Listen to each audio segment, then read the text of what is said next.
El 15 de enero de 2035 un suceso trágico pero a la vez desapercibido sacudió los suelos de España. La desaparición de 6 infantes. Se hizo eco en todo el país europeo y en el resto del mundo debido a que ahí no era tan común que sucediera eso. 3 días después de la noticia, un campesino encontró, cerca del río que utilizaba para riego, partes despedazadas de cadáveres humanos. Investigaciones forenses posteriores confirmaron que eran los cuerpos carcomidos de los niños desaparecidos, pero algo que se escondió al público fue que esos mismos cuerpos tenían rastros de mordeduras que secretaban una sustancia viscosa, que al mismo tiempo y al contacto con la piel, podía tornarse venenosa y llegaba hasta quemarla. Nadie, ni el departamento de policía, ni los forenses, ni siquiera aquel campesino al ser interrogado, pudieron dar con algún tipo de solución coherente a este suceso. ¿Quién, o peor aún, qué fue lo que les hizo esto a los niños? 10 días después, el 25 de enero, ocurrió la desaparición de 2 infantes más que, junto a su familia, habían ido de visita a un bosque cerca de Barcelona. Según testimonios de la familia, todos se encontraban preparando las cosas para pasar 3 días en el bosque. El padre y el abuelo armando las casas de campaña y la madre armando la fogata, mientras que esos infantes por su parte decidieron ir a jugar a los árboles cercanos. Los adultos escuchaban las risas y los gritos de alegría de los niños, hasta que todo quedó en silencio. Un profundo y agobiante silencio. La madre pensó que solo se sentaron a descansar o habían encontrado un animal como una ardilla o una liebre, pero ya habían pasado 20 minutos sin volver a escuchar otro ruido por parte de las pequeñas. Puso en alerta a la madre y por consiguiente a los demás adultos. Buscaron por horas pero no estaban. Labores de búsqueda iniciaron por la zona, hasta que 3 días después, encontraron lo que quedó de los cuerpos. Lo explico de esta manera porque así como esos 6 infantes fueron encontrados despedazados al inicio, estos nuevos infantes también fueron encontrados de la misma forma, pero a diferencia de los primeros, en vez de tener mordidas con secreciones viscosas, esta vez eran mordidas pero con secreciones ácidas, propias de un ácido estomacal. Los forenses al investigar los residuos orgánicos descubrieron que solo pertenecía a una especie. Una serpiente, más específicamente, la Vipera aspis. Una especie de serpiente común de esa área de Europa. La asesina concordaba con todo, pero no tenía sentido debido a que el ejemplar de esa serpiente más grueso encontrado en el mundo ha sido de 10 centímetros, lo suficiente para consumir a un ser vivo de 20 centímetros, pero estamos hablando de que el niño más chico tenía casi 40 centímetros de ancho, además de que esa especie de serpiente, como las demás, tardaban meses en digerir el alimento que haya consumido. El caso se quedó así, inconcluso, y era raro, era la primera vez, en 45 años, que la policía española tenía pruebas de todo, pero no al asesino. Pero, volvió a suceder. En las próximas semanas volvieron a suceder esas desapariciones y asesinatos por todo el mundo. El segundo país en ser asediado por eso fue México, después le siguió a Irlanda y seguidamente Canadá. No había país que no tuviera al menos un caso similar.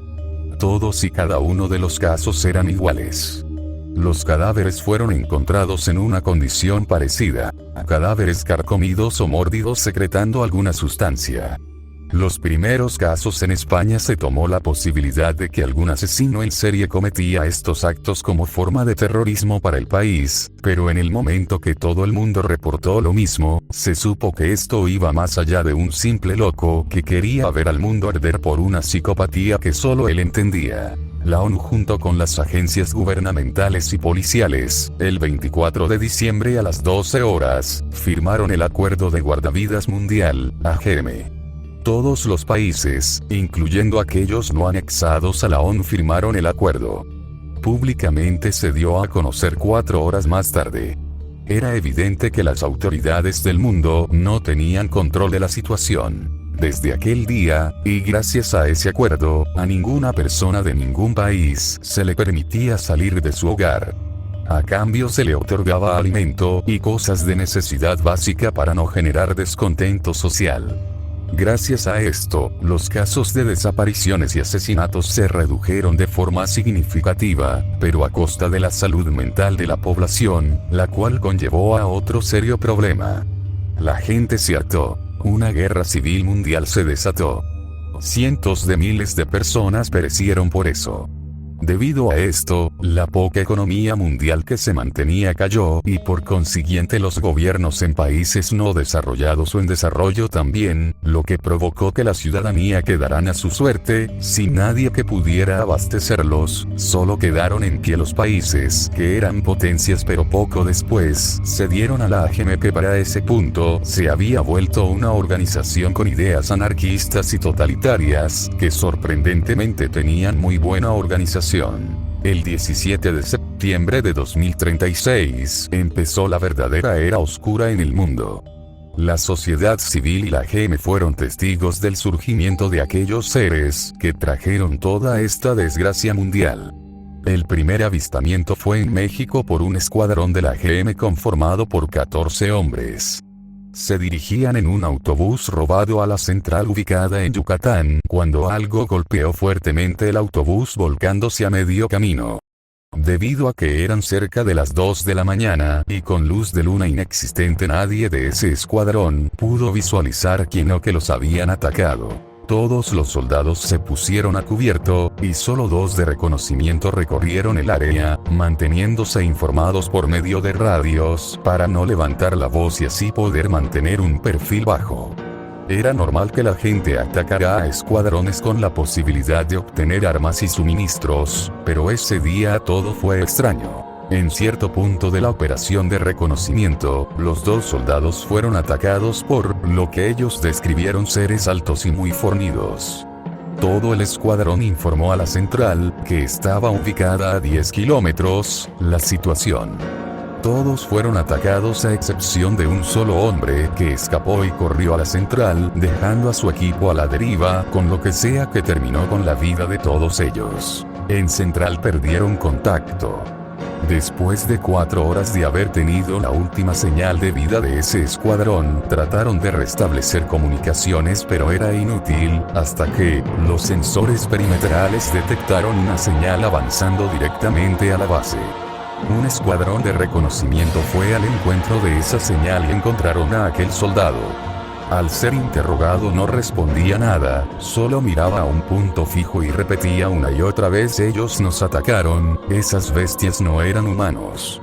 Por suerte, horas después pudo retomar su cordura y así pudo contestar a las preguntas que todos tenían. Anexo la conversación de forma escrita. Nos encontramos en la central de la AGM en Mérida, Yucatán. El 19 de septiembre de 2026, siendo las 4 horas, iniciaremos el interrogatorio al único sobreviviente del Escuadrón Carmesí, el cual fue atacado el 17 de septiembre, perdiendo contacto a las 2 horas con 17 minutos de la mañana. Por favor, ¿nos podrías decir quién eres? Nombre, edad y rango. Mi nombre es Iván Ferrer Pérez, tengo 24 años de edad y oficialmente soy infante menor. ¿Nos podría comentar la operación que usted y su escuadrón regresaban de completar? Veníamos de un pueblo, no recuerdo el nombre, pero se encuentra a aproximadamente 25 kilómetros de la central. Nos habían informado de posibles reuniones insurrectas las cuales tenían el fin de atacar a la central. Teníamos la tarea de atacar a toda persona que se encontrara ahí, no importando su edad o sexo. Para reconocer bien el lugar, 2 de los 14 hombres del escuadrón se dedicaban al reconocimiento. Es así que 4 horas antes fueron enviados a la zona con el objetivo de hacer un reconocimiento perimetral. En esa misma operación, las sospechas se confirmaron al encontrar a personas reunidas. La conversación que tenían era desconocida por la distancia, pero debido al riesgo que conlleva ignorar estas situaciones, la operación siguió adelante. Y la misión fue un éxito, ¿cierto? Sí. Efectivamente encontramos la reunión de 50 personas. Sentí un alivio no haber encontrado gente menor de 20 años. Terminamos con la vida de los presentes, y al final hicimos estallar cada rincón de ese sitio. Nuestro transporte quedó inutilizado debido a la balacera que hubo en medio de la batalla. Es así que tomamos un camión de ese lugar y pudimos escapar de la explosión y posterior destrucción en él. ¿No considera que en ese camión vendrían insurreccionistas los cuales fueron los que atacaron posteriormente? No, es imposible, el camión fue atacado desde el exterior yendo a una velocidad como de 120 km por hora. Además, lo que nos atacó no era humano. Muy bien. Antes de llegar a ese punto, quisiera que me comentara qué sintió o si notó algo raro en el camino antes de ser atacados, no importa si es dentro o fuera del transporte. Yo solo venía observando la foto de mi esposa, la cual siempre cargo en mi bolsillo izquierdo. Pocas veces miraba en la ventana, irreal. En este punto el soldado se quedó atónito, sin decir palabra alguna y segundos después puso su mano derecha encima de su cabeza. ¿Sucede algo, Iván? ¿Me puede seguir comentando lo que No sucede? puede ser. Los vi. ¿Qué es lo que usted vio? Sí, era eso. Claro que sí. Era eso. Yo los vi. Eran rápidos. Mientras el camión iba por la carretera, de reojo y con la poca ayuda de los faros del camión vi dos figuras negras corriendo en cuatro patas a la misma velocidad que el camión. Estoy seguro que eso fue lo que atacó a nuestro transporte y posteriormente nos atacó a nosotros. Entiendo. Entonces, cuando el camión fue derribado, ¿cómo actuó el escuadrón carmesí? Nos pusimos a cubierto. Nuestro líder mandó a los dos soldados de reconocimiento a verificar el área, pero les ordenó no alejarse a más de 300 metros por si sucedía algo que obligara a todos a ir de apoyo. Minutos después nuestro líder nos ordenó ir rápidamente en apoyo a ellos. No sabía qué había recibido por radio, pero se notaba aterrado y preocupado. Cuando llegaron al punto, ¿qué pasó? El líder llamaba por radio a mis compañeros, pero no había respuesta. Los demás iluminamos toda el área, pero parecía despejada, hasta que... En este punto el soldado se quedó en silencio y con los ojos cerrados. Iván, ¿me puede describir qué es lo que usted vio? Nos atacaron. Empezaron por un compañero a 7 metros de mí. Eran rápidos y no podía distinguir nada, después otro compañero y el siguiente y así todos fueron cayendo. Yo fui el último, estaba aterrado. De un momento a otro me quedé solo, como si ningún compañero me hubiera acompañado. Escuché sonidos provenientes de mi espalda. Al voltear lo vi. En este punto Iván suspiró para después soltar un llanto. Iván, entiendo que esto sea difícil para ti, pero necesitamos que nos digas qué es lo que viste para evitar que más compañeros tuyos pasen por eso, así como para tomar medidas nuevas si los Que insurreccionistas... no lo entiende. Eso no era insurreccionista, ni siquiera era humano. Entonces, hágame favor de describirme lo más que pueda lo que vio esa madrugada. Cuando alumbré lo que había detrás de mí, lo que vi era a un ser de 2 metros de alto, tenía su piel escamosa. Soltaba un líquido viscoso y sus ojos eran más grandes que la de una persona. En la parte de abajo de la mandíbula tenía algo como una bolsa que crecía cada que respiraba.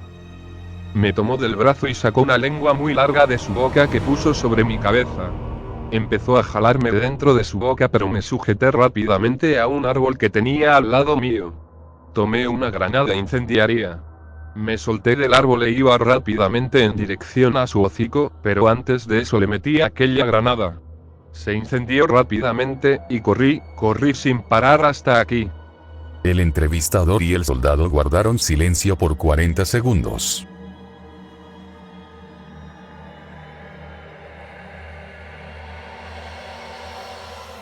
¿Cómo cuántas criaturas vio? Puede que hayan sido 5 o 6, sinceramente no las recuerdo. Entiendo. ¿Y no recuerda algún otro detalle específico de esa criatura que lo enfrentó? Ahora que lo pienso, sí. Cuando estaba quemándose, soltó chillidos y alaridos como si de una rana se tratara. Fin del comunicado. 2 semanas después, Iván, aun con su esposa viva, tomó la decisión de quitarse la vida. El escuadrón fue encontrado 3 días después a 800 metros con signos post-mortem de aquellos asesinatos que dieron inicio a este futuro distópico. No se entendía por qué hasta ese momento nadie había avistado a esos seres, siendo que el método de asesinato era el mismo. Se mandaron alertas a todo el mundo y descubrimos que estos seres tendían a atacar más por las noches, aunque, aun siendo pocos los casos, también se tenían registros de ataques durante el día, pero solo en zonas aisladas. Durante las últimas semanas del año 2036 múltiples ataques de estas criaturas se suscitaron alrededor de todo el mundo. Son criaturas muy fuertes al grado de que las ofensivas de la GM fueron un fracaso, lo que provocó en la desintegración de la organización y posterior abandono y desorden de las bases de la AGM. Yo era un científico encargado y dedicado al estudio de estas criaturas. Junto a un equipo de 6 científicos, fuimos llamados el 12 de diciembre de 2036 para su estudio. Hasta donde sabemos, éramos los únicos científicos dedicados a estudiar esto. Durante casi 3 años, hasta marzo de 2039, estuvimos investigando todo sobre estas criaturas. La GM nos hizo el favor de capturar y traer con vida a cada criatura a esta instalación. Teníamos su completo apoyo hasta el 11 de noviembre de 2038 que la organización cayó, sin embargo, nosotros seguimos investigando. Sabíamos que era cuestión de meses hasta que debiéramos detenernos por la falta de recursos. Y así sucedió. El 01 de marzo sonaron las alarmas en toda la instalación. La energía pronto se cortaría, lo que conllevaría a que las celdas de resguardo de las criaturas dejarían de funcionar y propiciaría que todas ellas escapen, haciendo que este lugar deje de ser seguro. Mis compañeros científicos, después de una conversación llegamos a la conclusión de que debíamos irnos de aquí, ya no iba a ser seguro, pero bueno, ¿qué lugar en el mundo lo era? Esa misma noche reflexioné y decidí seguir trabajando, tratando de avanzar para poder tener una posibilidad de combatir esto. Cuando les comenté eso a mis compañeros, ellos me dijeron lo que toda persona cuerda y prudente pensaría y diría: que esto era un suicidio y que no valía la pena, cosa que era cierta, pero yo quería seguir aferrado. Un compañero mío decidió acompañarme hasta el último momento. Él y yo sabíamos que aquí era el único lugar donde encontraríamos una solución o mínimo una respuesta. Mis demás compañeros partieron de la instalación el 02 de marzo, antes de irse nos dimos un fuerte abrazo, ellos esperando que nosotros dos encontráramos una respuesta o solución a esto y por nuestra parte esperando que ellos puedan encontrar un nuevo lugar seguro al mismo tiempo, volviéndonos a reencontrar en mejores condiciones. Ese mismo día calculé que teníamos 4 días de energía eléctrica, y bueno, aquí estamos mi compañero y yo. Ambos concordamos en dejar este escrito con el objetivo de informar a toda aquella persona que esté afuera peleando todavía. Tenemos todavía 3 horas de energía eléctrica. Equiparemos todo lo necesario en la camioneta y nos dirigiremos hacia el este, donde se supone hay un lugar elevado lejos de todo daño de esas criaturas. No estamos seguros de por qué ese lugar es seguro siendo que es como cualquier otro lugar, pero lo intentaremos, tenemos un poco de esperanza. Antes de finalizar, quiero dejar constancia de datos importantes que hay que saber de estas criaturas con el fin de tener posibilidades de sobrevivir y este trabajo no se pierda, ya que no sé cómo estará esta instalación después de que las criaturas se liberen. Las criaturas son mutaciones raras de animales. Nunca supimos del porqué de estas mutaciones, pero sabemos con certeza que las mutaciones de animales más comunes son ranas, serpientes, lobos, arañas, palomas, peces y elefantes, siendo estas últimas de las más peligrosas y difíciles de combatir. A pesar de mencionar a las más comunes, no hay animal en la Tierra que esté exento de mutar. Las criaturas actúan como lo harían siendo animales normales, pero teniendo inteligencia equivalente a una persona de 25 años, esto basado en estudios de inteligencia espacial y lógica que hicimos en este centro. Eviten salir de noche o madrugada, así como también, eviten los lugares inexplorados que tienen una sombra muy oscura y que sea un lugar muy húmedo, principalmente porque la mayoría de criaturas estarán ahí. Para ampliar este punto, mencionaré puntos de interés que hay que evitar para ser consumido por estas criaturas. Lugares húmedos como ríos, habitaciones inundadas, cascadas. Lugares cerrados ya sean como casas pequeñas. Nunca confirmamos nada, pero teníamos teorías de que la gente podría tener dos finales a manos de las criaturas, ya sea ser consumidos y quedar en restos carcomidos, o terminar mutando a criaturas similares después de un periodo de gestación de 5 días. El mejor lugar para debilitar y combatir a estas criaturas es en el pecho. Ninguna criatura está exenta de esta debilidad a excepción de aquellas que hayan mutado de elefantes. Nunca pudimos encontrar algún punto débil que nos pudiera dar ventaja, pareciera que son indestructibles, es así que si se topan con una de estas criaturas mutadas, lo mejor es evitarlas y correr. Las criaturas pueden resistir 13 meses sin consumir nada de alimento. Si ellas llegan a ese límite, entran en un estado de hibernación, donde esperan pacientes hasta que una persona pase y sea devorada, y así volver a retomar acciones como caminar o correr. Ellas no pueden morir de forma natural. Ellos tienen preferencia por comer personas que no superen los 10 años, pero he de mencionar que ninguna persona está exenta de ser consumida. Cuiden a sus niños o hijos, son su objetivo principal. Me despido, mi nombre es Joseph Ouji Warren, y mi compañero es Marty Morín Sánchez. Espero que cualquiera que lea esto lo haga en una situación mejor. Habrá 3 copias de este escrito, mi compañero y yo llevamos una cada uno y otra se quedará aquí en la instalación. 05 de marzo de 2039, 8 horas, Centro de Investigación Científica de la AGM.